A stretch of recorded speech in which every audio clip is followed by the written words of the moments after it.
السلام علیکم ورحمۃ اللہ وبرکاتہ۔ الحمد للہ رب العالمین والعاقبۃ بسم اللہ الرحمن الرحیم۔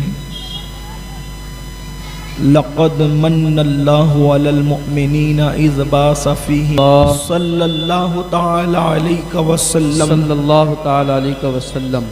زمانے میں آئے بہت آنے والے، زمانے میں آئے بہت آنے والے، کوئی تجھ سا آیا نہ او آنے والے۔ سبحان اللہ۔ سراجم منیرا لقب پانے والے، چمک تجھ سے پاتے ہیں سب پانے والے، میرا دل بھی چمکا دے چمکانے والے۔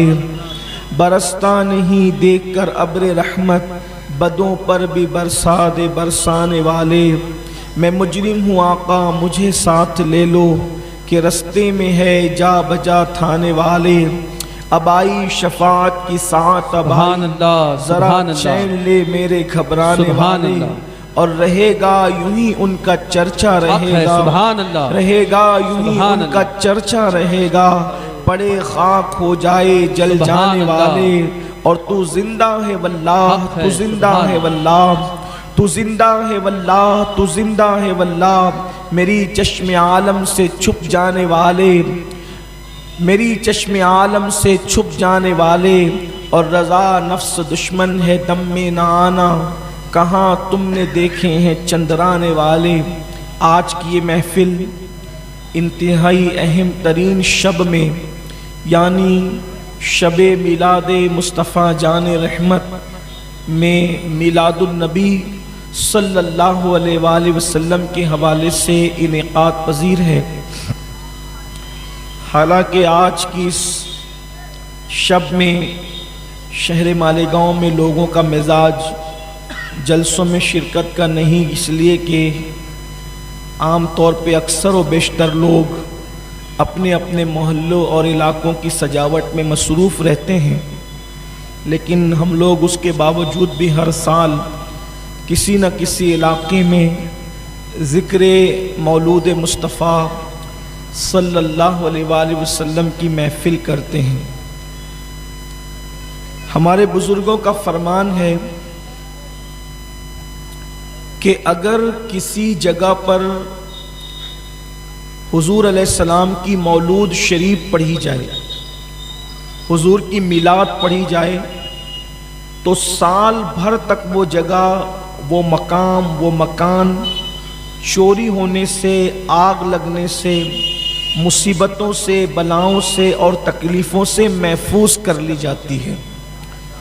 اور جو میلاد اور مولود کہتے ہیں، اس کا مطلب ہوتا ہے سواد اعظم اہل سنت و جماعت کے نزدیک کہ اللہ کے رسول صلی اللہ علیہ وآلہ وسلم کی ولادت طیبہ، جو حضور علیہ السلام کی ولادت شریف ہے، اس وقت کے جو واقعات ہیں کہ کیا واقعات اور معجزات رونما ہوئے، اس کے ذکر کو مولود شریف کہتے ہیں، میلاد کہتے ہیں۔ اور میلاد شریف کی بڑی برکت ہے۔ اگر کسی کو کوئی مہم درپیش ہو، کوئی تکلیف درپیش ہو، اور وہ حضور علیہ السلام کی میلاد رکھے، مولود شریف رکھے، ذکر رسول رکھے، تو اللہ تعالیٰ اس کی برکت سے اس کی مراد پوری فرما دے۔ آج میں حضور علیہ السلام کی میلاد کے متعلق گفتگو کرنے سے پہلے ایک عظیم محدث، عظیم مورخ اور عظیم مفسر کی ایک عظیم ترین کتاب سے کچھ حوالے آپ کے سامنے رکھنا چاہتا ہوں، تاکہ آپ کو مولود شریف کی اہمیت پتہ چلے۔ آج سے 2 صدی یا 3 صدی پہلے تک اللہ کے رسول صلی اللہ علیہ وآلہ وسلم کی میلاد منانا چاہیے یا نہیں منانا چاہیے، ذکر مولود ہونا چاہیے یا نہیں ہونا چاہیے، اس پر کسی نے کوئی اختلاف نہیں کیا تھا۔ یہ صرف صدی 2 صدی کا معاملہ ہے کہ کچھ لوگوں کو، اہل عقل کو اس پر کچھ اشکال واقع ہوا ہے کہ یہ ہونا چاہیے کہ نہیں۔ اللہ کے رسول صلی اللہ علیہ وآلہ وسلم کا میلاد ہر دور میں اور ہر زمانے میں منایا گیا، حتیٰ کہ اللہ کے رسول علیہ الصلوۃ والتسلیم کے دور میں خود میلاد النبی صلی اللہ علیہ وآلہ وسلم منایا گیا۔ شکل اگرچہ اس کی مختلف تھی، انداز اس کا الگ تھا، لیکن منایا ضرور گیا۔ جیسے مثال کے طور پر اللہ کے رسول صلی اللہ علیہ وآلہ وسلم ہر پیر کو روزہ رکھا کرتے تھے۔ اللہ کے رسول علیہ السلام جب پیر کے دن روزہ رکھتے تو صحابہ نے پوچھا یا رسول اللہ صلی اللہ علیہ وآلہ وسلم پیر کے دن روزہ رکھنے کی وجہ کیا ہے؟ تو اللہ کے رسول صلی اللہ علیہ وآلہ وسلم نے اس کی مختلف وجوہات بیان کرتے ہوئے ایک وجہ یہ بھی فرمائی کہ پیر کے دن میری ولادت ہوئی ہے، اس لیے میں پیر کے دن روزہ رکھتا ہوں۔ اس سے پتا چلا کہ جو ہفتے میں پیر کا دن ایک مرتبہ آتا ہے، ہفتے میں پیر کا دن ایک مرتبہ آتا ہے، اور سال میں پیر کا دن 52 مرتبہ آتا ہے، تو ہم لوگ میلاد النبی سال میں ایک بار مناتے ہیں، اور مصطفیٰ جان رحمت اپنی میلاد ایک سال میں 52 مرتبہ منایا کرتے تھے۔ یہ حدیث مسلم شریف میں موجود ہے۔ اگرچہ حضور علیہ السلام روزہ رکھ کر کے مناتے تھے، لیکن بہرحال کہیں نہ کہیں اس کا تصور موجود ہے، اور انہوں نے جو ہے وہ میلاد کا ذکر فرمایا، اور یہ تو میلاد مصطفیٰ جان رحمت صلی اللہ علیہ وآلہ وسلم ہے۔ خود اللہ کے رسول نے فرمایا جمعہ عید المومنین ہے، یہ مومنین کے لیے عید کا دن ہے۔ الحمدللہ پورے ہندوستان بھر میں جمعۃ المبارکہ منایا جاتا ہے، ہندوستان میں نہیں پوری دنیا میں منایا جاتا ہے، لیکن ہندوستان کی اگر بات کریں تو ہمارے گنبد و مینار کے شہر مالیگاؤں میں جس انداز سے جمعہ منایا جاتا ہے، اس انداز کا جمعہ میں نے ہندوستان کے کسی شہر میں نہیں دیکھا۔ اس پر بھی ہم اللہ کا شکر ادا کرتے ہیں کہ ہمارے یہاں جمعہ محسوس ہوتا ہے، ہمارے یہاں جمعہ دکھ کر آتا ہے، جس اعتبار سے بھی ہو، لیکن بہرحال جمعہ نظر آتا ہے۔ مسجدوں کا ایک اپنا انداز ہے، گنبدوں سے صلاۃ والسلام کی آواز ہے، تقاریر کی گونج ہے، اس کے بعد پھر ایک دوسرے گھروں سے خواتین کا آنا جانا ہے، ملنا ملانا ہے، ایک ماحول ہے، مخصوص ڈشوں کا گھروں میں پکنا ہے۔ ہمارے یہاں جمعہ بہرحال بہت اہتمام سے منایا جاتا ہے، جو جمعہ دکھ کر بھی آتا ہے، لیکن یہ جمعہ اللہ کے رسول علیہ السلام نے فرمایا عید المومنین ہے، مومنوں کی عید ہے۔ یہ جمعہ مومنوں کی عید ہے۔ تو صحابہ کرام نے عرض کی حضور جمعہ مومنوں کی عید ہے، اس میں غسل کے لیے فرمایا، بلکہ جمعہ کے دن غسل کرنے کی بڑی فضیلت ہے۔ لقمان حکیم نے تو یہاں تک کہ کہا کہ اگر جمعرات کی رات کا کھانا نہ کھانا پڑے تو جمعرات کا کھانا بیچ کر پانی خریدنا پڑے، اور جمعرات کا کھانا بیچ کر رات کا پانی خرید کر جمعہ کو غسل کرنا پڑے تو جمعرات کا کھانا بیچ کر جمعہ کو غسل کرو، یعنی جمعرات کی رات کا کھانا چھوڑ دو مگر جمعہ کا غسل مت چھوڑو۔ جمعہ کے غسل کی اتنی برکتیں، بیماریاں دفع ہوتی ہے، گناہ معاف ہوتے ہیں، ہر قطرے پہ ثواب کی بشارتیں، بڑی باتیں ہیں، لیکن جمعہ کے دن اللہ کے رسول فرماتے جمعہ عید المومنین ہے، غسل کرو، نماز کا اہتمام کرو، خوشبو لگاؤ، عطر لگاؤ، کثرت سے حضور پہ درود پڑھو۔ تو صحابہ کرام نے عرض کیا یا رسول اللہ صلی اللہ علیہ وآلہ وسلم یہ جمعہ عید المومنین ہے، اس کی وجہ کیا ہے؟ تو اللہ کے رسول علیہ السلام نے مسلم شریف کی حدیث ہے بہت ساری وجوہات بیان فرمائی، اس میں سے ایک وجہ یہ بیان فرمائی کہ جمعہ عید المومنین اس لیے ہے کہ اس دن حضرت آدم کی پیدائش ہوئی اور اسی دن حضرت آدم کا وصال بھی ہوا۔ اللہ اکبر! تو پتا چلا اگر آدم پیدا ہو جائے تو جمعہ عید المومنین ہو جائے، اور جان آدم محمد الرسول اللہ پیدا ہو تو پھر وہ دن عید کا دن کیوں نہیں ہو سکتا؟ حضرت آدم کی پیدائش ہوئی۔ اچھا، حضور کی عظمتوں پہ قربان، حضور کی عظمتوں پہ قربان، حضور علیہ السلام نے 1450 سال کے بعد عقل والوں کے دماغ کے اندر جو شیطنت آنی تھی اس کا علاج 1450 سال پہلے فرما دیا۔ کیا فرمایا؟ جمعہ عید ہے، عید کے دن کیا کرتے ہیں؟ خوشیاں ہی مناتے ہیں نا. جمعہ عید کا دن ہے، مومنوں کے لیے عید کا دن. پتا چلا کوئی بھی دن کسی کے لیے بھی عید کا دن ہو سکتا ہے. میلاد نبی کا دن مومنوں کے لیے صرف عید کا دن، سبحان اللہ، صرف مومنوں کے لیے عید کا دن. اور پھر اللہ کے نبی نے کیا فرمایا کہ جمعہ ہی کو آدم پیدا ہوئے اور جمعہ ہی کو دنیا سے چلے بھی گئے. تو کسی نے یہ نہیں پوچھا یا رسول اللہ آدم کی پیدائش کا جشن مناتے ہیں تو آدم کی موت کا غم کون منائے گا؟ نبی بتا رہے ہیں کہ نبی کی آمد اور جانا جس دن ہو جائے تو اس دن پھر خوشیاں منائی جاتی ہے، غم نہیں منایا جاتا. اس لیے کہ نبی خوشیاں دینے کے لیے آئے ہیں، غم کے لیے نہیں آئے. سبحان اللہ، سبحان اللہ. بلکہ اللہ کے رسول علیہ السلام فرماتے ہیں کہ میرا آنا بھی تمہارے لیے بہتر ہے. حیاتی خیر لکم و مماتی خیر لکم، میرا آنا بھی بہتر ہے، میرا جانا بھی بہتر ہے. آیا اس لیے ہوں تاکہ تمہیں شریعت کا راستہ چلا دوں، اور جانا اس لیے ہے کہ تمہارے جانے سے پہلے جنت کی راہیں تمہارے لیے ہموار کر دوں. سبحان اللہ، سبحان اللہ. آنا بھی بہتر ہے اور جانا بھی بہتر ہے. اس لیے ہم نبی کی آمد پر بھی خوشی مناتے ہیں. آنے کو میلاد کہتے ہیں، جانے کو معراج کہتے ہیں. نبی کا آنا میلاد ہے، نبی کا جانا معراج ہے. تو یہ ہے خوشی کے لیے. تو بہرحال عرض یہ کر رہا تھا کہ حضور علیہ السلام کی میلاد ہر دور میں منائی گئی، ہر زمانے میں منائی گئی. شکلیں جدا جدا تھی، شکلیں الگ الگ تھی. تو عرض یہ کر رہا تھا حضور علیہ السلام نے پیر کا روزہ رکھا. ایک بات اور عرض کروں آگے بڑھنے سے پہلے، حضور علیہ السلام رمضان شریف میں پیدا نہیں ہوئے اور جمعہ کے دن بھی پیدا نہیں ہوئے. کیوں؟ جو بچہ جمعہ کو پیدا ہوتا ہے تو لوگ کہتے ہیں کتنا خوش نصیب ہے یہ بچہ. توجہ ہے آپ کی. اگر آج تو عیدوں کی عید ہے نا، آج تو شب قدر کی بھی شب قدر ہے. آج شب قدر کی بھی شب قدر. یہ رات ہزاروں شب قدر سے افضل ہے. یہ رات ہزارہا شبہائے قدر سے افضل ہے. اے شب قدر، آج تو بھی اس رات کا ذرا تماشا دیکھ کہ تجھ میں آیا قرآن ہے، اس میں آیا صاحب قرآن. تجھ میں آتے جبریل ہے، اس میں آتے مخدوم جبریل ہے. شان ہے آج کی رات کی. جو مانگنا ہے مانگو، جو لینا ہے لے لو. کیوں؟ کیونکہ نوری محفل پہ چادر تنی نور کی، نور پھیلا ہوا آج کی رات ہے. بڑی خوبصورت رات ہے یہ قیمتی رات ہے. تو عرض یہ کر رہا تھا کہ جمعہ کو بچہ پیدا ہو تو لوگ کہتے ہیں خوش نصیب ہے. رمضان شریف میں پیدا ہو بچے خوش نصیب ہے.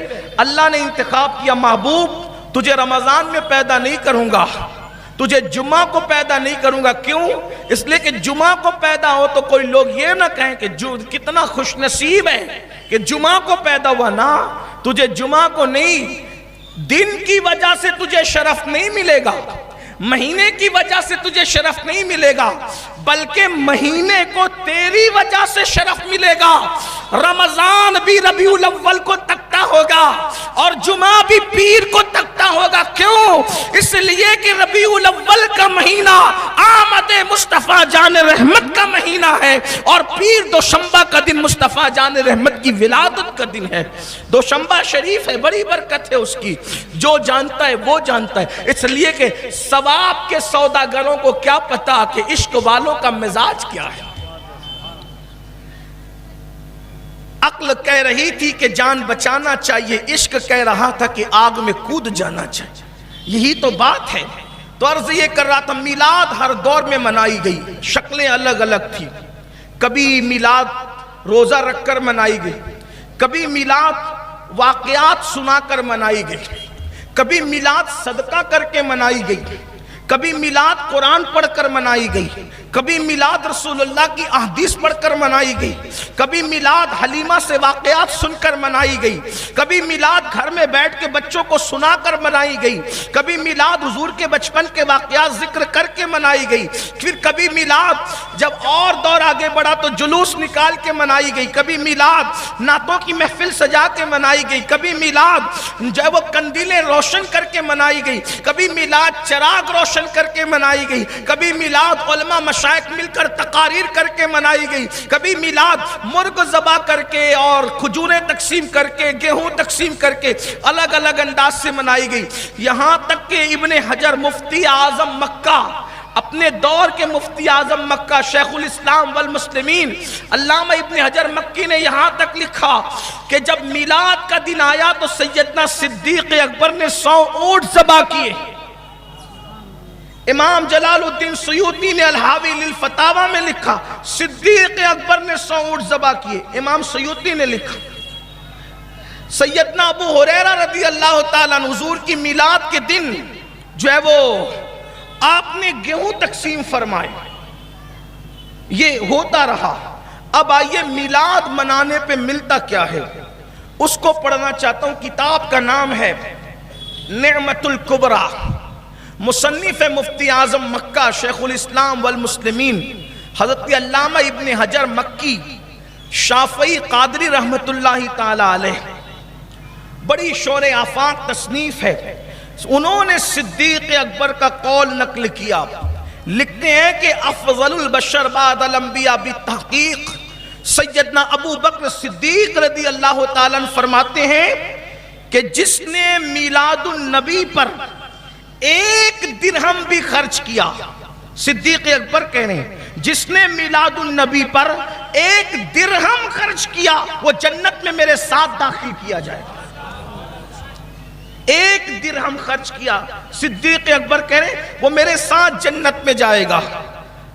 فاروق اعظم خلیفہ دوم جس کے بارے میں اللہ کے رسول صلی اللہ علیہ وآلہ وسلم نے فرمایا کہ میرے بعد اگر کوئی نبی ہوتا تو وہ عمر ابن خطاب ہوتے، اللہ کے رسول علیہ السلام کے دوسرے جانشین دوم حضرت سیدنا عمر ابن خطاب فرماتے ہیں کہ جس نے میلاد النبی کی تعظیم کی، میلاد النبی کا احترام کیا، میلاد النبی کا اکرام کیا، گویا اس نے اسلام کو نئی زندگی عطا کر دی۔ فاروق اعظم فرما رہے ہیں عثمان ذوالنورین جن کے نکاح میں حضور کی 2 شہزادیاں تھی، ایک کے بعد ایک اور ان کو ذوالنورین کا لقب ملا، نور کی سرکار سے پایا دوشانہ نور کا، ہو مبارک تم کو ذوالنورین جوڑا نور کا۔ سیدنا عثمان غنی فرماتے ہیں جس نے، توجہ سے سننا، جس نے میلاد مصطفیٰ میں 1 درہم خرچ کیا اللہ اس کو بدر و حنین میں شرکت کرنے کا ثواب عطا فرمائے گا، بدر و حنین میں شرکت کرنے کا ثواب عطا فرمائے گا۔ اور میرے مولا مشکل کشا خاتم الولایت فاتح خیبر اللہ اکبر حسنین کے بابا اخی رسول زوج بطول امام المشارق والمغارب حلال مشکلات والنوائب سیدنا علی بن ابو طالب خلیفہ 4 فرماتے ہیں جن کے بارے میں میرے امام کہتے ہیں اصل نسل صفا وصل وجہ خدا باب فصل ولایت میں لاکھوں سلام۔ حضرت مولا مشکل کشا فرماتے ہیں جس نے میلاد النبی کی تعظیم کی، میلاد مصطفیٰ کا احترام کیا، اللہ اکبر، فرماتے ہیں میں ضمانت دیتا ہوں کہ وہ دنیا سے با ایمان جائے گا اور اس کو بے حساب جنت میں داخل کر دیا جائے گا۔ سبحان اللہ، سبحان اللہ۔ اب آگے پڑھنے سے پہلے فضیلت اتنی بڑی بڑی بیان کی بزرگوں نے، چاروں خلفاء نے، تو منکرین میلاد ان کی طرف سے یہ بات آئی کہ ابن حجر نے اس کو بلا سند نقل کیا، اس لیے روایات موضوع ہے۔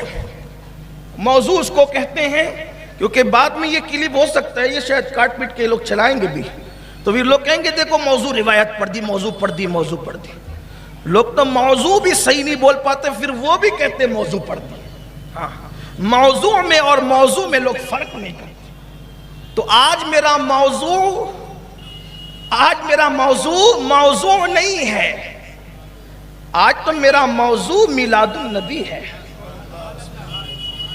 بہت اچھی بات کہی ہے انہوں نے، مولانا جمیل الرحمان صاحب نے، ثنائے مصطفیٰ وہ بھی روایات صحیحہ سے، ثنائے مصطفیٰ وہ بھی روایات صحیحہ سے، چونکہ مولانا جمیل الرحمان بھی ہمارے سلسلے کی بزرگ ہے، یعنی سلسلے طریقت ہمارا ایک ہے، تو تو تھوڑا سا ان سے قرض لے رہے ہیں. روایات ثنائے مصطفیٰ وہ بھی روایات صحیحہ سے امین القادری کیا خوب تیرے پاس مایا ہے. امین القادری، انہوں نے جمین قادری فرمایا تھا، لیکن چونکہ ہیں ہم دونوں ایک ہی سلسلے کے اور نام بھی جو ہے وہ وزن سے کچھ بہت زیادہ جو ہے وہ مشابہت ہے، تو کہتے ہیں ثنائے مصطفیٰ وہ بھی روایات صحیحہ سے امین قادری کیا خوب تیرے پاس مایا ہے. نہ چھیڑو ذکر جنت اب مدینہ یاد آیا ہے. نبی کا سبز گنبد دل کی آنکھوں میں سمایا ہے. کوئی پرسان حال اپنا نہیں ہے یا رسول اللہ، جو اپنا ہے تو تو ہے اور باقی سب پرایا ہے. تو یہاں ایک اشکال پیدا ہوا، بلکہ پیدا کر دیا گیا کہ انہوں نے بے سند نقل کیا. اب چونکہ ہمارے یہاں کے کچھ فاضل بھی فضلہ خور ہے ایسے لوگوں کے، تھوڑے جملے تلخ لگے تو معاف کریں، تو ان کو دیکھ کر کے کچھ ہمارے اپنوں نے بھی کہنا شروع کیا کہ ایک دن ہم خرچ کیا میلاد پہ تو صدیق اکبر کے ساتھ جنت ملے گی، صدیق اکبر کے ساتھ جنت ملے گی ایک درہم پہ. انہوں نے بھی، کیونکہ تحقیق انہوں نے بھی اپنی کرنی تھی نا، تو دوسروں کو پڑوسیوں کو دیکھ کر کے انہوں نے بکنا شروع کیا. یہ نہیں دیکھا اسلاف کا طرز کیا ہے.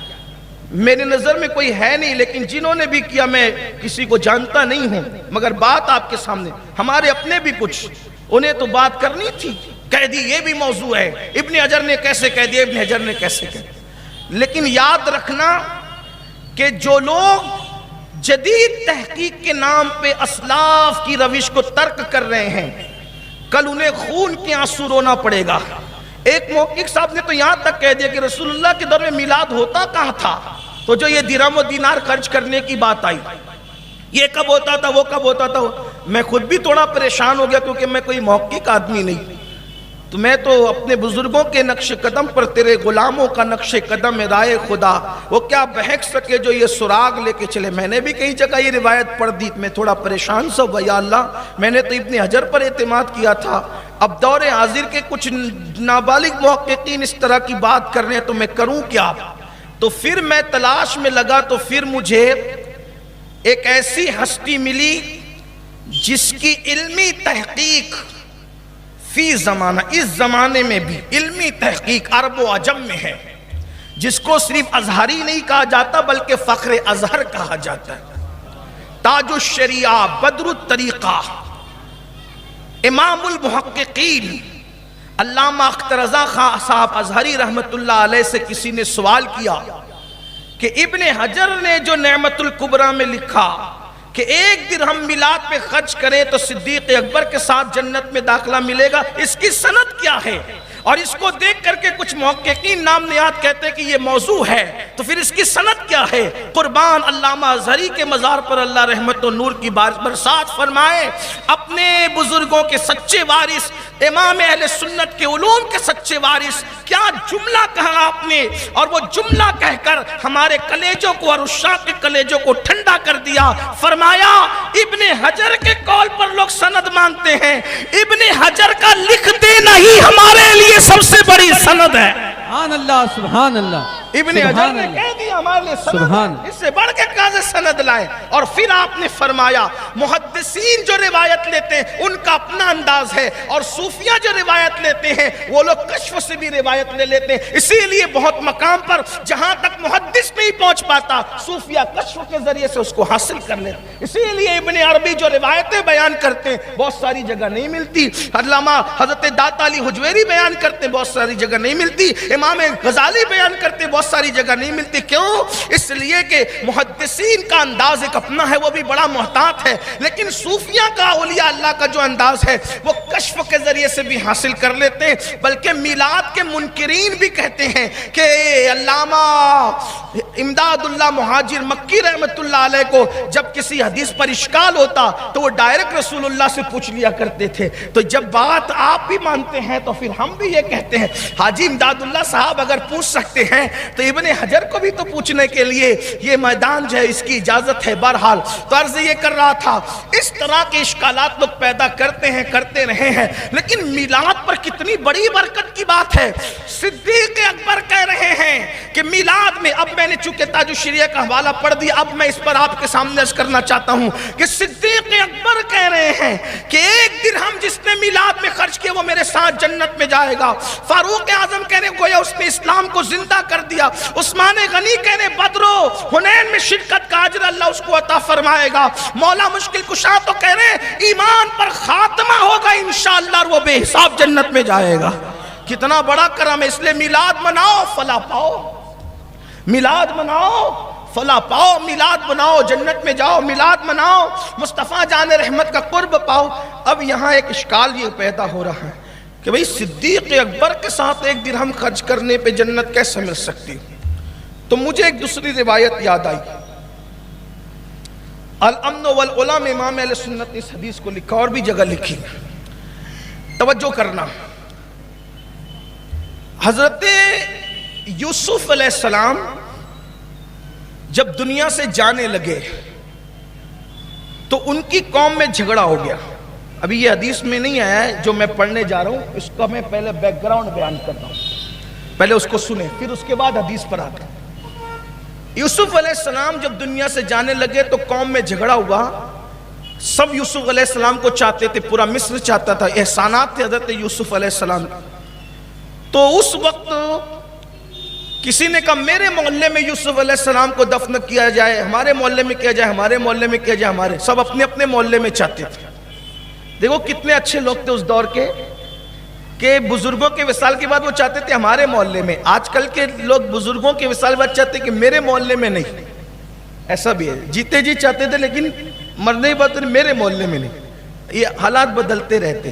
لیکن بہرحال تو حضرت یوسف علیہ السلام تک یہ بات پہنچی تو حضرت یوسف علیہ السلام نے فرمایا ایک کام کرو کہ میرا تابوت دریا میں دفن کر دو, اس کا پانی لگ کر آئے گا تو سب کو ملے گا, سب کو برکت ملے گی. لیکن میں وصیت کرتا ہوں کہ جب بنی اسرائیل مصر چھوڑ کر جانے لگی تو وہ جہاں میرا مزار ہوگا وہاں سے میرا مزار کو کھولیں گے, تابوت نکالیں گے, اور بنی اسرائیل ہجرت کر کے جب لوٹیں گے تو پھر مجھے بھی لے کر جائیں گے, اور جہاں میرے باپ داداؤں کا مزار ہے وہی مجھے دفن کریں. اس پر سب لوگ متفق ہیں. میں سمجھتا ہوں کہ سورہ یوسف کی تفسیر جن لوگوں نے لکھی, حضرت یوسف علیہ السلام کے وصال میں سب نے یہ بات لکھی. حضرت یوسف علیہ السلام کی کیا وصیت تھی کہ بنی اسرائیل, چونکہ بنی اسرائیل آئے تھے کس کے دور میں, یوسف علیہ السلام کے دور. بلکہ سورہ یوسف کی آمد بھی اسی ضمن میں ہے کہ پوچھا گیا تھا کہ بنی اسرائیل مصر کیسے پہنچے, تو بتایا گیا کہ حضرت یوسف پہنچے, پھر اس کے بعد سب پہنچے.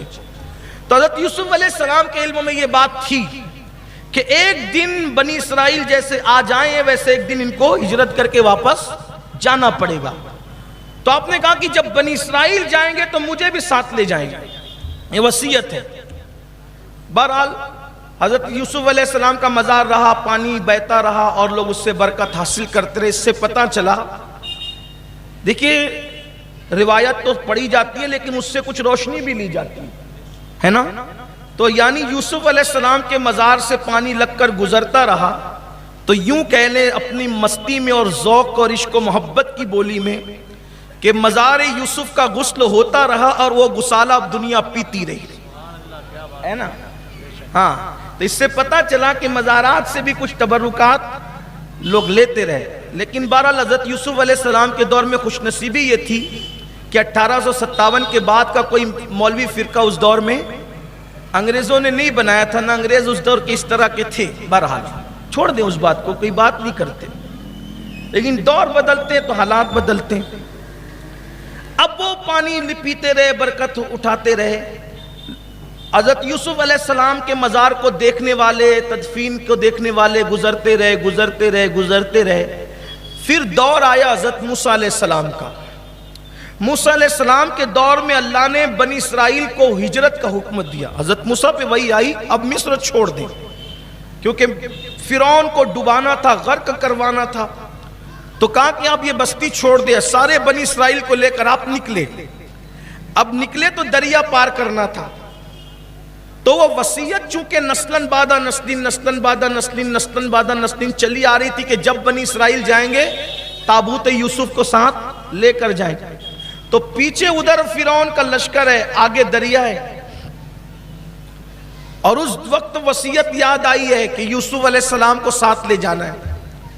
تو حضرت موسیٰ علیہ السلام نے پوچھا بھائی یوسف علیہ السلام کا مزار کدھر ہے؟ تو سب نے کہا ہم کو نہیں پتا۔ اس میں ایک بہت بڑی عمر کی بڑی بھی تھی، بڑھیا تھی، کیونکہ اس بار تو لوگ 500 سال کے ہوتے تھے، 700 سال ایسے بھی عمر کے لوگ ہوتے تھے نا، بڑی عمر کی بڑھیا تھی، بڑی بھی تھی۔ اس کو پتا تھا کہ حضرت یوسف علیہ السلام کا مزار کہاں ہے، تو بڑی بی نے حضرت یوسف، اب یہ حدیث آ رہی ہے، میں نے پورا بیک گراؤنڈ پڑھ دیا پس منظر، اب حدیث آ رہی ہے جو میں امن والولا سے خلاصہ پیش کروں۔ حضرت یوسف علیہ السلام کا مزار جب موسیٰ علیہ السلام نے پوچھا تو بڑی بی نے کہا میں جانتی ہوں، پتہ بھی بتا دوں گی، لیکن ایک شرط ہے، کنڈیشن ہے، کیا؟ اگر میں نے مزار یوسف کا پتہ بتا دیا تو آپ وعدہ کیجئے کہ آپ مجھے اپنے ساتھ جنت میں لے جائیں گے۔ اگر میں نے مزار یوسف کا پتہ بتا دیا تو آپ وعدہ کریں کہ آپ مجھے اپنے ساتھ جنت میں لے جائیں گے۔ تو حضرت موسیٰ علیہ السلام نے کہا بڑی بھی اتنا تیرے لیے کافی ہے کہ تو جنت میں چلی جائے، بس بتا دے تو جنت میں جائے گی، میرے ساتھ جنت میں جانے کی بات کرتی ہے۔ یوسف علیہ السلام کا مزار کا پتہ بتا کر میرے ساتھ جنت میں جانے کی بات کرتی ہے۔ حضرت موسیٰ علیہ السلام نے اس کو سمجھایا، اتنے میں حضرت جبریل علیہ السلام تشریف لائے اور عرض کیا اے اللہ کے نبی اگر وہ کہتی ہے جانے کے لیے آپ کے ساتھ تو کیا حرج ہے، آپ وعدہ کر لیجئے، عطا کر دیجئے، مانگ رہی ہے تو دے دیجئے اور اپنے ساتھ جنت میں لے جائیے۔ تو حضرت موسیٰ نے اس کو بشارت دی، بتا قبر کا پتہ کہاں ہے، ہم تجھے اپنے ساتھ جنت میں لے جائیں گے۔ اب آپ سے پوچھنا چاہتا ہوں میرے بھائیوں، اگر یوسف علیہ السلام کے مزار کا پتہ بتا کر اتنے سے عمل پر کسی کو حضرت موسیٰ کے ساتھ جنت مل سکتی ہے تو میلاد مصطفیٰ منانے والے کو اگر صدیق اکبر کے ساتھ جنت ملے تو اس میں حرج کیا ہے؟ سبحان اللہ، دونوں سبحان کام میں اللہ، کتنا فرق ہے، سبحان اللہ، دونوں کام میں کتنا فرق ہے۔ مزار یوسف کا پتہ، میلاد النبی منانا، دونوں عمل برابر برابر نہیں۔ کیوں؟ اس لیے کہ مزار یوسف کا پتہ بتانا احترام موسیٰ کی طرف راجع ہے اور میلاد مصطفیٰ منانا احترام مصطفیٰ جان رحمت کی طرف اشارہ کرتا ہے۔ توجہ فرمائے، حالانکہ میں تو یہ بات کر رہا ہوں، پھر اس کے بعد وہاں بتایا جا رہا ہے مزار یہاں ہے اور یہاں منایا جا رہا ہے میلاد، نبی کی عظمت اور شان تعظیم کے خاطر، وہاں کوئی خرچہ نہیں ہے، یہاں درہم خرچہ کیا جا رہا ہے۔ پھر وہاں کلیم اللہ نبی ہے، اجر دیکھیں، پتہ بتا کر کلیم اللہ نبی ہیں اور یہاں نبی نہیں ہے۔ انبیاء کے بعد افضل ترین ہستی صدیق اکبر ہے، بلکہ ہم تو یہ کہتے ہیں اگر کوئی تعظیم رسول، محبت رسول، احترام رسول میں کر رہا ہے اور اگر کوئی کہہ دے کہ حضور کی احترام اور محبت میں جو میلاد منائے گا وہ حضور کے ساتھ جنت میں جائے گا، میں نے کہا کوئی بات نہیں، بالکل حضور کے ساتھ جائے گا۔ کیوں؟ کیونکہ آقا فرماتے ہیں جو جس سے محبت کرے گا جنت میں اسی کے ساتھ رہے گا۔ المرء مع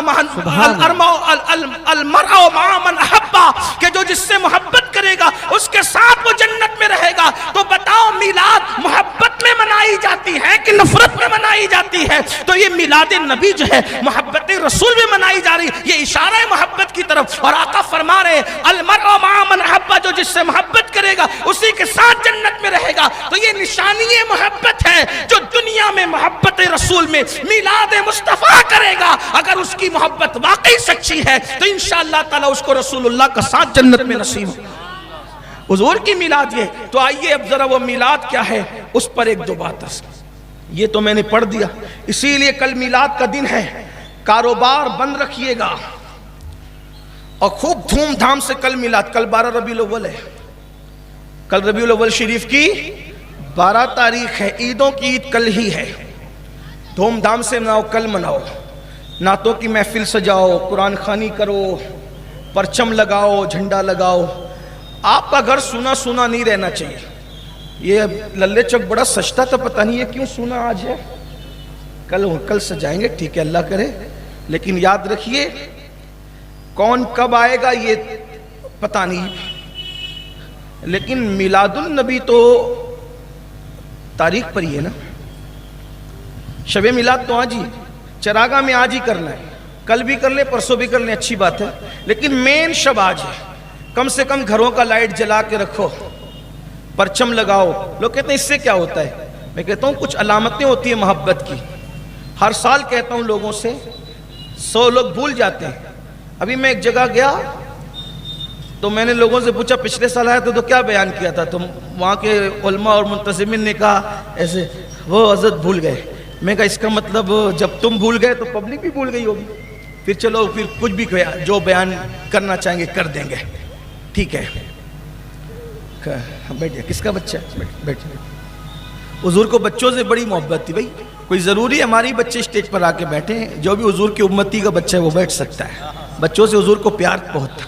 ہاں ایک بار درود شریف پڑھیں، مستی مت کرنا بیٹا. ہاں چین سے بیٹھ. درود شریف پڑھیں. رب صلی وسلم دائما ابدا علی حبیبک خیر خلق کلہم.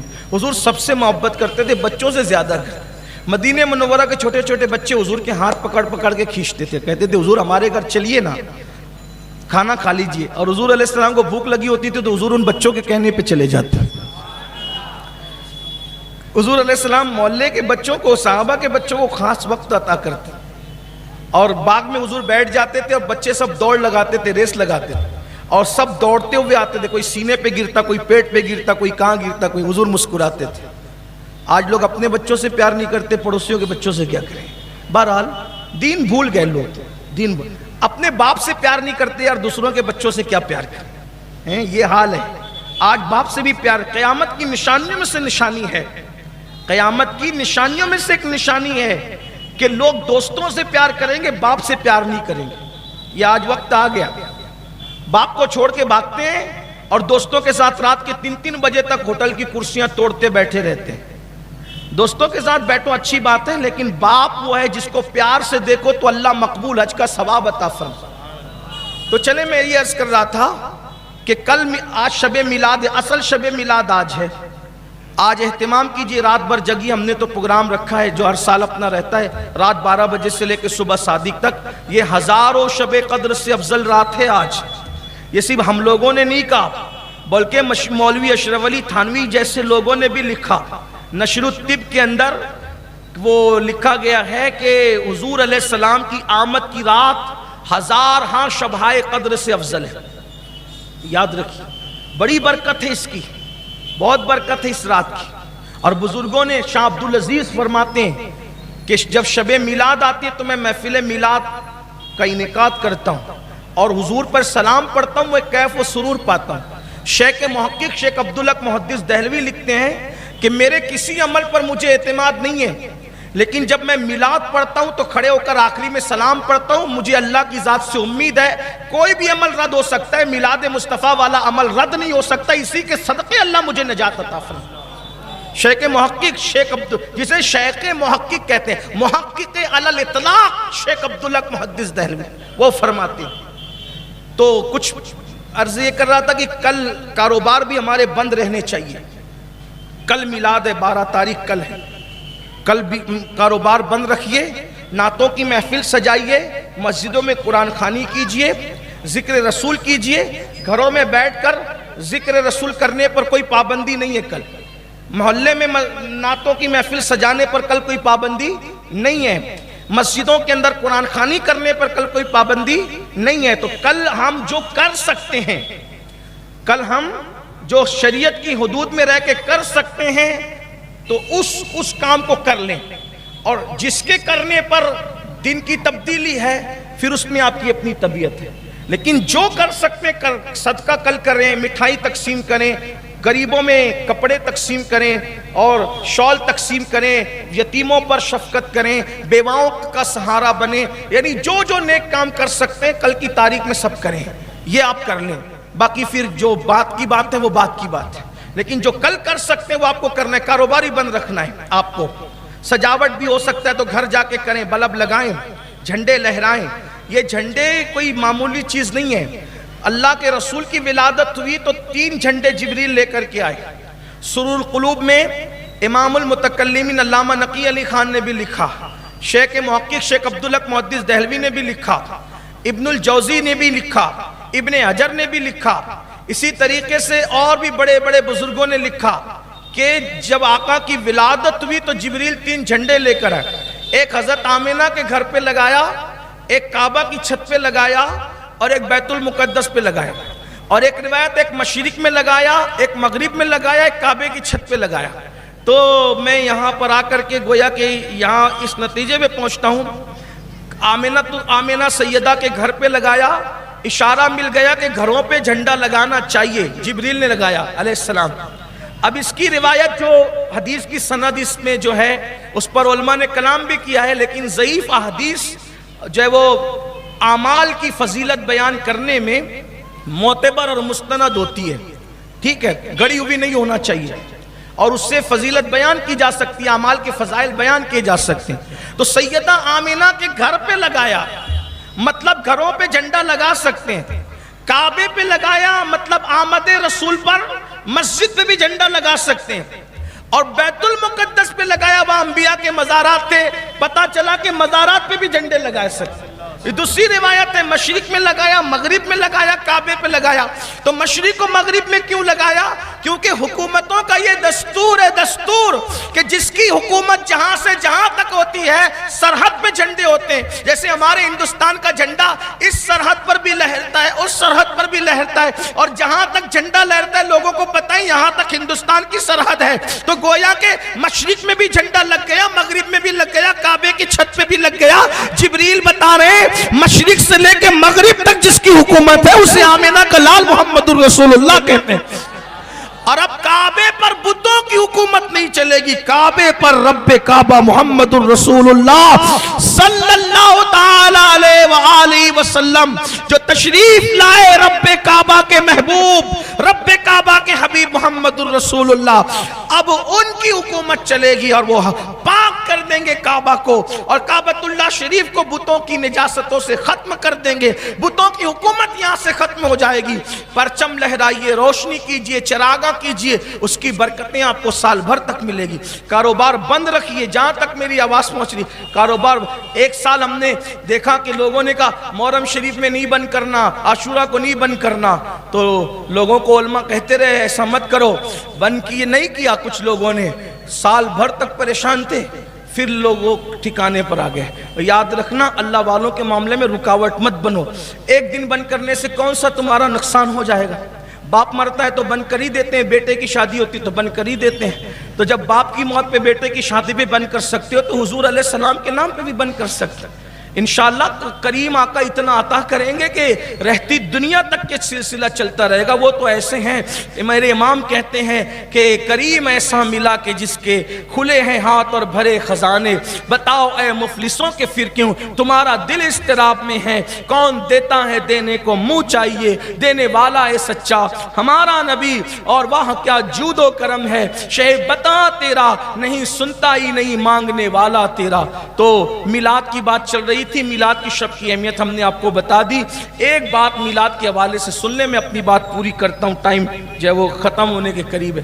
حضور علیہ السلام کی جو میلاد ہوئی نا، جیسے میں نے ذکر کیا کہ میلاد ہونے سے پہلے بھی میلاد نبی بیان ہوا، حضرت آدم نے بیان کیا، حضرت شیس نے بیان کیا، حضرت نوح نے بیان کیا، حضرت ادریس نے بیان کیا، حضرت ابراہیم نے بیان کیا علیہ السلام، حضرت اسماعیل علیہ السلام نے بیان کیا، اسی طرح کے انبیاء کرام بیان کرتے رہے۔ اگر وہ ٹائم ہوتا تو آپ کے سامنے وہ باتیں آتی، کتابوں میں لکھی ہوئی ہے، ہر دور میں انبیاء نے بیان کیا۔ حضرت آدم نے جو بیان کیا اس کو سن لیں، میلاد جو بیان ہے، میلاد وہی حضور کے آنے کا ذکر کرنا۔ حضرت آدم علیہ السلام فرماتے ہیں، یہ جو میں پڑھ رہا ہوں اس کو آپ دھیان سے سنیں۔ حضرت آدم علیہ السلام فرماتے ہیں کہ فرشتے جو تھے وہ میری پیٹھ کی طرف تکتے تھے۔ میں نے اللہ سے پوچھا، اللہ یہ میری پیٹھ تکتے ہیں یہ کیا ہے؟ ارشاد ہوا آدم تمہاری پشت میں نور محمدی ہے صلی اللہ علیہ وسلم۔ تو عرض کیا مولا اس کو میری پیشانی میں کر دے، پیشانی میں ہو گیا۔ تو فرشتے پیشانی تکتے تھے. طرز کی مولا یہ تکتے میں نہیں تکتا, تو کبھی یہ نور جو ہے وہ میری انگوٹھوں میں کر تاکہ میں بھی تو دیکھوں نا. تو اللہ پاک نے اس نور کی تجلی حضرت آدم علیہ السلام کے انگوٹھوں میں فرمائی. تو آپ نے جب نور محمدی دیکھا انگوٹھوں میں تو فرط محبت سے اس کو چوم لیا. یہ ہمارے بزرگوں نے لکھا اپنی اپنی کتابوں میں. مفہوم وہی ہے, الفاظ الگ ہو سکتے ہیں. اسی سے ہم لوگ انگوٹھا چومنے کا ثبوت بھی پیش کرتے ہیں. نام محمد آنے پر انگوٹھا چومنے کا ثبوت بھی اس پہ پیش کر سکتے ہیں, کرتے بھی ہیں. کہ یہ انگوٹھا چومنا فرض و واجب نہیں ہے, یہ محبت کی نشانی ہے. ٹھیک ہے. اب آپ کہیں گے کہ پھر یہاں پر ایک بات آتی ہے, اعتراض اگر بندہ سیکھنے کے لیے کرے تو اچھی بات تاکہ اس کا علم بڑھے, لیکن اگر کوئی عداوت میں دشمنی میں کرے تو نقصان.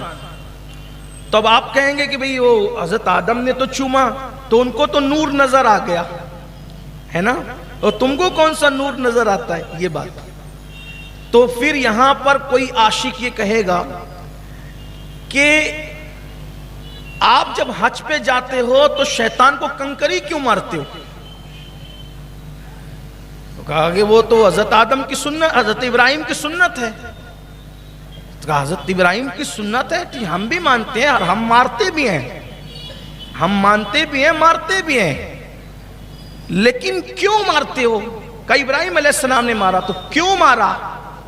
ان کو بہکانے آیا تھا اس لیے مارا. ان کو دکھا بہکانے, تو تمہیں بھی بہکانے آتا ہے, تمہیں بھی دکھتا ہے. نہیں مجھے نہیں دکھتا, دکھا. کبھی دکھے تو ہمیں بھی بتانا, ہم بھی تو ذرا دیکھیں کہ جس نے اتنے سب کا ستیہ ناش کیا ذرا اس سے ہم بھی دیکھیں, ہم بھی کبھی پائیں نا اسے تو اچھی ٹھکائی کریں کہ اگر تو نہ ہوتا تو اتنے فرقے کیوں بنتے, اس کی اچھی پٹائی کرتے. تو نہیں بگاڑا, سیاستدانوں کو بھی بگاڑا, ریاستدانوں کو بھی بگاڑا, مولویوں کو بھی بگاڑا, استادوں کو بھی بگاڑا, سب کو تو نے بگاڑا, اسی کی اچھی پٹائی کر ڈالیں. لیکن دکھے گا نہیں, دکھتا نہیں ہے. دکھتا کسی کو دکھاؤ تو مجھے بتاؤ نا بھائی, میرے محلے کے لوگ آپ لوگ, وہ وہاں میرا گھر ادھر سامنے دکھتا ہے, میں دور سے نہیں آیا ہوں کہ بھاگ جاؤں گا یہاں سے. بولو بھائی اپنے ہو نا, میں آپ کا ہوں, آپ میرے ہیں, دکھا تو بتا دو نا. کسی کو دکھا, میں بھی دوسری جگہ تقریروں میں جا کے کہوں گا میرے محلے میں ایسے مہان لوگ رہتے ہیں کہ جو شیطان کو دیکھ لیتے. دیکھا کیا؟ نہیں دیکھا نا, نہیں. چلے محلے کے نہیں ہے, باہر محلے سے بھی کچھ سننے آئے, نہیں دیکھا. اگر آپ کو شیطان دکھتا نہیں, اس وقت آپ کوئی قربانی کے لیے, بچے کی قربانی کے لیے جا نہیں رہے, نہ دکھ رہا ہے, پھر بھی آپ مار رہے ہیں. وہاں ہے, موجود ہے, وہ شیطان ہے, ابھی موجود ہے شیطان, وہاں موجود ہے, نہیں ہے, کیوں مار رہے ہو؟ تو کہا دکھے نہ دکھے, بس نبی نے مارا, دکھے نہ دکھے تو ہم بھی مارتے ہیں, چونکہ ادائے ابراہیم کو ادا کر لیں. بس یہی بات ہے, دکھے نہ دکھے ہم بھی ادائے آدم کو ادا کر. لب پہ آ جاتا ہے جب نام جناب, منہ میں گھل جاتا ہے شہد نایاب, وجد میں ہو کے ہمیں جاں بیتاب, اپنے لب چوم لیا کرتے ہیں. نشانی ہے محبت کی. تو بہرحال تو حضور علیہ السلام کی میلاد سب نے بیان. حضرت آدم علیہ السلام نے چوما, پھر آپ نے اپنے بیٹے حضرت شیس سے کہا, شیس یہ جو مجھے عزت مرتبے مقام ملے اس کی وجہ سے ملے جو نور مصطفیٰ نور محمدی اللہ نے میری پیشانی میں رکھا, انہی کے صدقے اللہ نے مجھے وجود عطا کیا. اب یہ نور تیری پیشانی میں منتقل ہوا ہے میرے بیٹے, اس کی تعظیم کرنا, احترام کرنا, اور اس کو اس شکم میں منتقل کرنا جو اس کا حقدار ہو, جو اس کا مستحق و حقدار ہو, اس کے شکم میں منتقل کرنا. حضرت شیس سے کہا جب دنیا سے جانے لگنا تو اپنی آنے والی نسلوں کو بتانا کہ یہ نور محمدی اور یہ نور والا کیا ہے. پھر انبیاء کرام بیان کرتے رہے. حضرت ابراہیم نے بھی جب کعبہ بنایا تو کعبۃ اللہ شریف بناتے جب کام پورا ہو گیا تو اللہ سے عرض کیا, مولا میں نے اتنا بڑا کام کیا تیری رضا کے لیے, آج میں بس اتنا چاہتا ہوں کہ جو آخری نبی کو تو جلوگر کرے گا اس کا تو مجھے دادا بنا دے, میری نسل میں ان کو پیدا کر. جیسے ہی نام محمد زبان پہ آیا, جس پتھر پہ کھڑے تھے وہ پتھر موم کی طرح نرم ہو گیا, اور اپنے آدم علیہ حضرت ابراہیم علیہ السلام کے کے قدم کو اس نے اپنے سینے پہ لے لیا. آج بھی وہ پتھر کعبۃ اللہ کے سامنے رکھا ہے, اس کو مقام ابراہیم کہا جاتا ہے. حضرت اسماعیل علیہ السلام نے ذکر کیا, ایسے وہ آتا رہا. پھر وہ نور محمدی آیا حضرت عبد المطلب کی پیشانی میں. کوئی بتا سکتا ہے عبد المطلب کا اصلی نام کیا ہے؟ پورے مجمع میں پتہ ہے کسی کو؟ حضور کے دادا حضرت عبد المطلب کا اصلی نام کیا ہے؟ اچھا صرف ہاتھ اٹھا کے بتا دے کسی کو پتا ہو, ہاتھ اٹھا دے صرف, شرمائے نہیں. کیا نام؟ ماشاءاللہ, اچھا کیا ہے. تھوڑا سا اور وہ کرتے, اس سے پتا چلا کہ ہمارے نوجوانوں میں, کچھ جوانوں میں شوق ہے.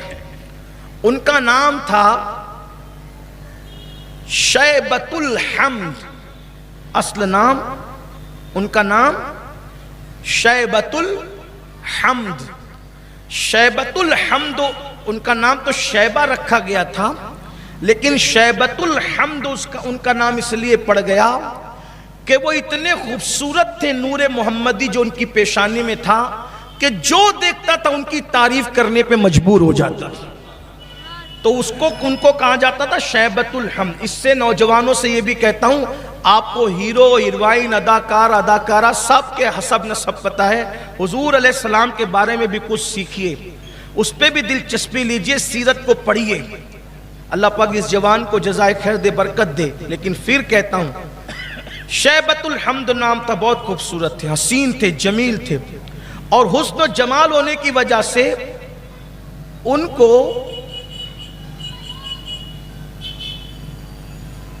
یعنی کہ خاندان کا قمر بھی کہا جاتا ہے. حضرت شیبۃ الحمد کو پورے خاندان کا چاند بھی کہا جاتا ہے. قمر قریش ان کو کہا جاتا تھا. قمر مکہ بھی کہا گیا, قمر بطحا بھی کہا گیا حضرت عبد المطلب کو. اور ان کی شان یہ تھی کہ ان کے دروازے پہ جو آ جاتا اس کو کبھی خالی نہیں لوٹاتا. تو لوگ آپ سے بہت پیار کرتے تھے اور آپ کو اپنا سردار بھی مانتے تھے. حضرت عبد المطلب کی پیشانی میں وہ نور محمدی رہا اور بہت برکتیں لٹائی اور بہت آپ کی شان اور عظمت بلند ہوئی. اس میں ایک واقعہ یہ ملتا ہے تو آپ کو پتا چلے گا کہ میلاد کا ذکر ہمیشہ ہوتا رہا. حضور علیہ السلام کی ولادت سے ٹھیک 55 دن پہلے, 50 سے 55 دن پہلے, یمن کا ایک بادشاہ تھا جس کا نام ابرہہ تھا. ابرہہ آیا اور اس نے کعبۃ اللہ شریف کو ڈھانے کا پلان بنایا. منا اور مزدلفہ کے درمیان اس نے اپنی فوج روکی اور اس کے بعد ہاتھی لے کر آیا. مکے والوں نے آج سے پہلے کبھی ہاتھی نہیں دیکھا تھا. جب انہوں نے ہاتھی دیکھا تو وہ ڈر گئے اور وہ کہتے تھے او یہ تو 5 ٹانگ والا جانور ہے, 4 ٹانگ اس کے زمین پہ اور 5واں ٹانگ اس کی ادھر ادھر گھومتی رہتی ہے. یعنی وہ سونڈ کو بھی ٹانگ سمجھتے تھے, پیر سمجھتے تھے. یعنی یہ حال تھا. عرب میں ہاتھی نہیں ہوتا اس دور میں, چونکہ وہ دور جو ہے وہ انٹرنیٹ کا دور نہیں تھا. آج کل تو جو ملک میں نہیں ہوتا وہ بھی سب لوگ دیکھ لیتے ہیں. تو اس دور میں یہ تھا. اور پھر ابرہہ کے پاس ہاتھیوں میں ایک ہاتھی تھا, سفید ہاتھی. ہاتھیوں میں ایک ہاتھی تھا, ایک قصہ نہیں ہے, اس سیرت کا باب ہے. ہاتھیوں میں ایک ہاتھی تھا, اس کا وہ سفید ہاتھی, اور اس ہاتھی کا نام ابرہہ نے محمود رکھا تھا. وہ محمود نام کا ہاتھی تھا اور ابرہہ کا بڑا وہ مسخر کیا ہوا تھا. ابرہہ اس کے بارے اس سے دشمنوں کو بہت زیادہ چیر پھاڑ دیتا, مار ڈالتا, بڑے معاملات کرتا. تو ابرہہ نے کیا کیا, چھیڑ چھاڑ کی. قریش کی بکریاں, حضرت عبد المطلب کی بکریاں لے لی. ایک بات کچھ لوگ یہ کرتے ہیں کہ حضور کا خاندان بڑا غریب تھا, بڑا غریب تھا, یہ سب بات لوگ کرتے ہیں. لیکن میں طالب علم ہوں, محقق نہیں ہوں. سیرت میں جہاں تک ہم نے پڑھا, کوشش کی ہے بزرگوں کی صحبت میں رہ کچھ سیکھنے کی. پتہ نہیں کہ حضور کے خاندان کے بارے میں لوگوں کو اڑانے میں کیا مزہ آتا ہے. وہ تو بڑے غریب لوگ تھے, بڑے غریب لوگ تھے. حضرت عبد المطلب نے جب حضرت عبداللہ کا نکاح کیا سیدہ آمنہ کے ساتھ, توجہ آپ کی, حضرت عبد المطلب نے حضرت عبداللہ کا نکاح جب حضرت آمنہ کے ساتھ کیا تو ولیمہ جو کیا نا, وہ 100 اونٹ, 100 بکریاں آپ اندازہ فرمائیں، آپ کے بڑے بڑے کارخانے دار اور سائزنگ داروں کے یہاں بھی 100 اونٹ ذبح نہیں ہوتے. حضور کے دادا نے حضور کے ابا جان کے ولیمہ کے موقع پہ اتنا اہتمام فرمایا. 100 اونٹ کس کو کہتے ہیں؟ 100 بکریاں کس کو کہتے ہیں؟ 100 بھیڑیں کس کو کہتے ہیں؟ اندازہ فرمائیں، مالدار گھرانہ تھا، وہ بڑا مال تھا.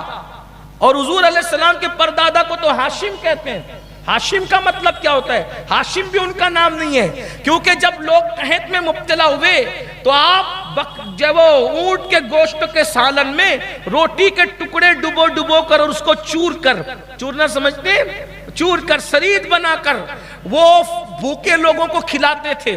تو روٹی کے ٹکڑے کرنے والے کو ہاشم کہتے ہیں.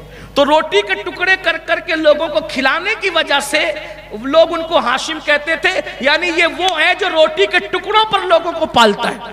یہ حضرت ہاشم کی شان ہے، اسی لیے ان کی آل کو بنو ہاشم کہتے ہیں. یہ پورا خاندان بے نیاز رہا ہے. کعبے کے متولی یہ لوگ تھے، حضور کے خاندان کے لوگ. زمزم پلانے والے لوگ تھے، حضور کے خاندان کے لوگ. حاجیوں کو کی خدمت کرنے والے حضور کے خاندان کے لوگ.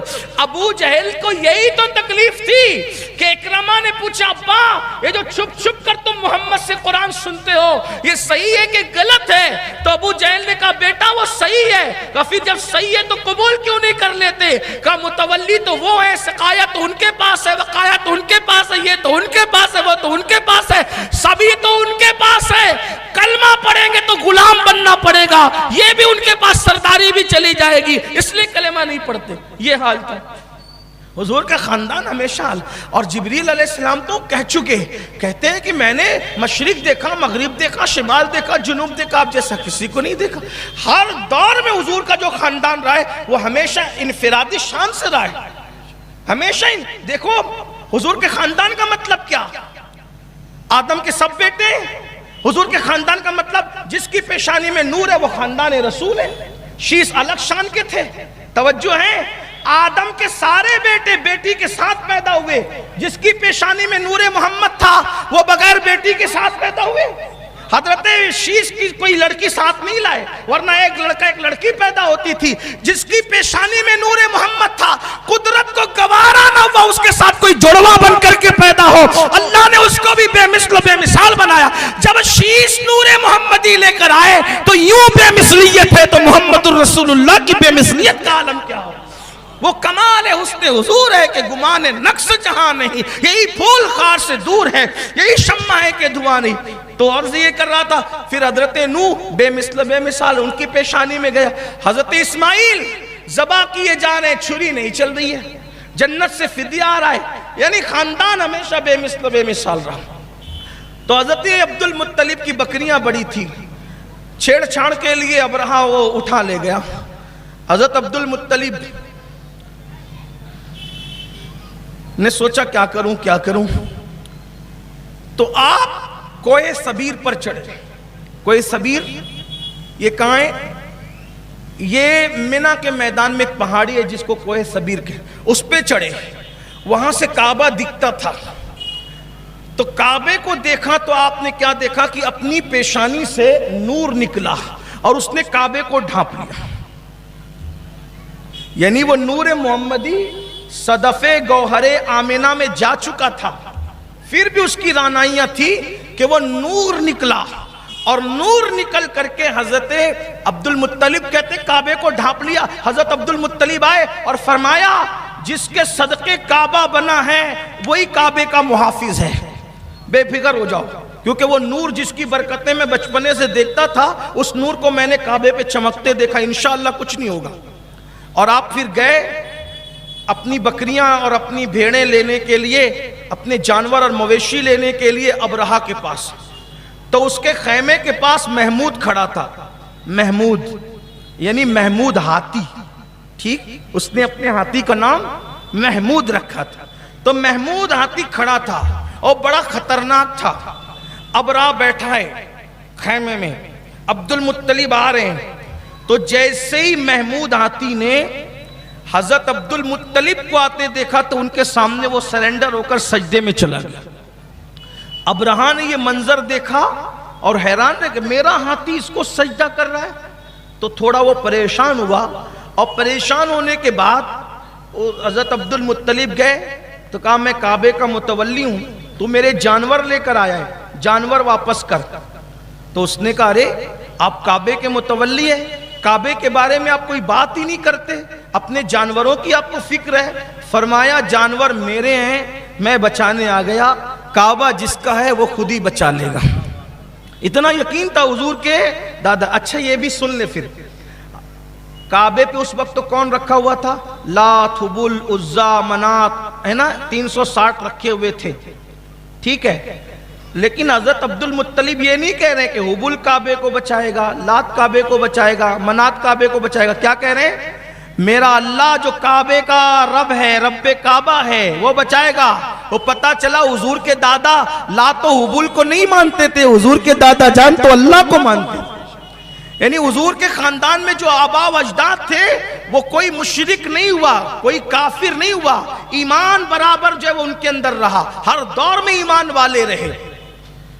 تو کہاں میرے جانور واپس کر دے، اللہ بچائے گا کعبے کو، کعبے کا رب خود ہی کعبے کو بچائے گا۔ اور پھر اس کے بعد وہ لے کر آئے، پھر بہت لمبی داستان ہے، اب میں اس کو یہی ختم کرتا ہوں کیونکہ 12 بجے محفل شروع ہوگی۔ اور اگر آج مجھے وقت ملا، چونکہ حضور کی ولادت کا جو ٹائم رہتا ہے صبح صادق کا، تو اس وقت میرا بیان یہ لوگ کرواتے ہیں، اگر آج مجھے وقت ملا تو ہم انشاءاللہ حضور کی ولادت کی شان سے ہوئی اور جن سے حضور پیدا ہوئے، ابھی تو حضرت عبد المطلب کا ذکر آپ نے سنا، وہ بھی مختصر، حضور کی امی ابا کا ذکر بھی کریں گے، اور ساتھ ہی ساتھ انشاءاللہ جو ہے وہ حضور کی ولادت کا ذکر بھی کریں گے۔ آپ سنیں گے اس کو، اس کی برکتیں آپ نے سن لیا ہے تو آپ کو پتہ چلے گا ہمارے حضور کی شان کیا ہے۔ اگر وقت ملا تو اس پہ گفتگو ہوگی، 12 بجے وہ محفل شروع ہونی ہے، میں بات ختم کر رہا ہوں۔ اب کیا ہوا؟ ابرا کو آپ نے سمجھایا بھی، دیکھیے کام مت کر، نقصان اٹھائے گا، لیکن اس کو اپنی طاقت پر گھمنڈ تھا، طاقت پہ غرور تھا کہ میں کعبے کو توڑ دوں گا اور یہ کر دوں گا، وہ کر دوں گا، تو مگر پھر وہ لے کر کے چڑھا۔ اچھا ایک بات آپ سوچیں، غور کرنا کہ ابرہا جب لشکر لے کر کے آیا تو ابرہا کے فوجی جس ہاتھی پر تھے تو اللہ نے ابابیل کا لشکر بھیجا ان کو ختم کرنے کے لیے۔ پیروں میں پتھر تھے، چونچ میں پتھر تھا، تو جس پر بھی پتھر پڑتا وہ سر کو پھاڑتے ہوئے نیچے آتا اور 2 ٹکڑے کر دیتا، مار ڈالتا۔ ہاتھی بھی مرتے اور ہاتھی پلٹ کے بھاگتے۔ مگر آپ کو حیرت ہوگی کہ سارے ہاتھی والے ہاتھی سمیت مر گئے، مگر ابرہا مرا، ابرہا کا ہاتھی نہیں مرا۔ ابرہا مرا، ابرہا کا ہاتھی محمود، پورے ہاتھیوں میں صرف محمود بچا رہا۔ وہ جو اس کا تھا نا ہاتھی، سفید ہاتھی محمود بچا رہا، سب ہاتھی مر گئے، پورا لشکر تباہ ہو گیا۔ تو بزرگان دین فرماتے محمود کے اوپر تو ابرہا بیٹھا تھا، پھر ابرہا ہلاک ہوا، محمود کیوں ہلاک نہیں ہوا؟ تو بزرگان دین فرماتے چونکہ محمود نے حضور کے دادا کو دیکھ کر اپنا سر جھکا دیا تھا تو عذاب آیا، مگر محمود کو کچھ نہیں ہوا کیونکہ وہ وہاں جھکا تھا جہاں نور محمدی تھا۔ جو حضور کے دادا کے آگے سر جھکا دے، اتنے بڑے عذاب کے ماحول میں بھی اللہ اس کو بچا لیتا ہے۔ ارے جو پوری زندگی مصطفیٰ جان رحمت سے وفا کر لے، وہ عذاب قبر میں کیسے گرفتار ہو سکتا ہے؟ محشر کے عذاب میں کیسے گرفتار ہو سکتا ہے؟ انشاءاللہ یہاں بھی اس کے وارے نیارے ہیں اور وہاں بھی اس کے وارے نیارے ہوں گے۔ اور کہنے والا کہتا ہے مجھ پہ محشر میں نصیر ان کی نظر پڑ ہی گئی، مجھ پہ محشر میں نصیر ان کی نظر پڑ ہی گئی۔ کہنے والے اسے کہتے ہیں خدا کا کرنا، اور میں ان کے در کا بھکاری ہوں۔ فضل مولا سے حسن فقیر کا جنت میں بسترا ہوگا۔ امید ہے آپ اپنے گھروں میں آج چراغاں کریں، کل گھروں میں جو آپ لوگ فاتحہ نیاز جو کچھ بھی کرتے رہیں، اس کی برکت ملے گی۔ بات ختم ہوئی، آخری بات یاد آگے عرض کرتا ہوں۔ حضور کو جو پیش کرو گے، حضور کو جو پیش کرو گے اس کا اظہار وہاں ہوتا ہے۔ شاہ ولی اللہ محدث دہلوی جو شاہ عبدالعزیز کے ابا ہیں اور شاہ عبدالرحیم کے بیٹے ہیں، شاہ ولی اللہ فرماتے ہیں جب میلاد النبی آتا تھا تو میرے ابا ہر سال حضور کی نیاز دلاتے. کچھ لوگ اس کا مذاق، آج کل کے چھوکرے لوگ ہر چیز کا مذاق، وہ اپنے باپ دادا کا مذاق اڑاتے ہیں تو کس کا مذاق نہ اڑائیں گے. تو آج لوگ اس کا ہی مذاق اڑاتے ہیں. میں حوالہ پڑھ رہا ہوں، شاہ ولی اللہ فرماتے ہیں کہ میرے ابا ہر سال جو ہے وہ میلاد شریف پر فاتحہ کرتے تھے، نیاز دلاتے. ایک دن کچھ نہیں تھا گھر میں، بہت پریشان ہوئے کہ ہر سال حضور کی نیاز دلاتا ہوں، کچھ ہے نہیں، آج کیا کروں، آج کیا کروں. تو شاہ ولی اللہ فرماتے ہیں میرے ابا شاہ عبد الرحیم نے سوکھے ہوئے چنے تھے، اسی پہ فاتحہ پڑھی. شاہ عبد الرحیم نے اسی پہ فاتحہ پڑھی. شاہ ولی اللہ کو اس لیے بیان کر رہا ہوں کیونکہ شاہ ولی اللہ کو سب مانتے.